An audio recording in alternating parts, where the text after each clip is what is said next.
यात्रा पर निकला हूं।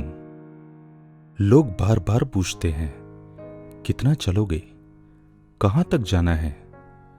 मैं मुस्कुराकर आगे बढ़ जाता हूं।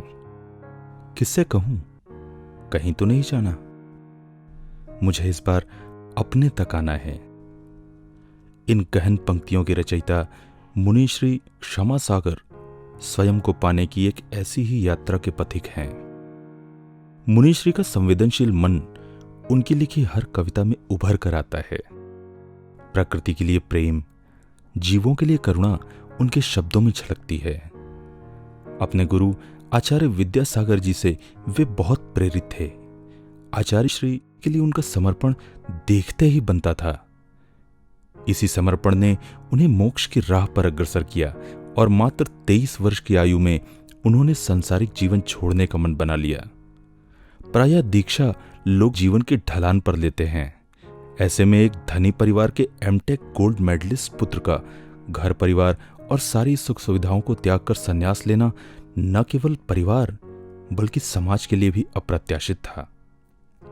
मगर अनंत की यात्रा पर निकले इस साधक को भला कौन रोक सकता था। यथा नाम तथा गुण। मुनिश्री में दया, क्षमा, करुणा कूट कूट कर भरी हुई थी और उनके सानिध्य में आकर ही लोग असीम शांति का अनुभव करते थे। मुनिश्री सरल जीवन जीने को महत्वपूर्ण मानते थे। उनका कहना था कि एक श्रेष्ठ व्यक्ति की पहचान यही है कि वो कभी भी किसी के साथ छल नहीं कर सकता, चाहे उसे स्वयं को कितने भी कष्ट झेलने पड़े। आम जीवन के छोटे छोटे उदाहरणों से वे जीवन के कठिन से कठिन रहस्यों की सहज ही व्याख्या कर देते थे। मुनिश्री की सहजता और सरलता ऐसे सभी जिज्ञासुओं के लिए वरदान थी जो शास्त्र की व्याख्या सरल शब्दों में सुनना चाहते थे। उनके मुख की आभा में ऐसी शांति और करुणा थी कि सुनने वाला भाव विभोर हो उठता था। जीवन की इस दौड़ भाग में मुनिश्री का साथ कड़ी धूप में ठंडी छांव जैसा लगता था। लोगों की उनमें गहरी श्रद्धा थी, लेकिन वो स्वयं अपनी ही गुरु भक्ति में लीन थे। अपनी सारी उपलब्धियों को वे अपने गुरु का आशीर्वाद मानते थे। अपनी सरलता और विनम्रता के कारण वे बच्चों को अति प्रिय थे और मुनिश्री भी बड़े ही वात्सल्यपूर्वक उन्हें जीवन को अच्छा बनाने के लिए प्रेरित करते थे।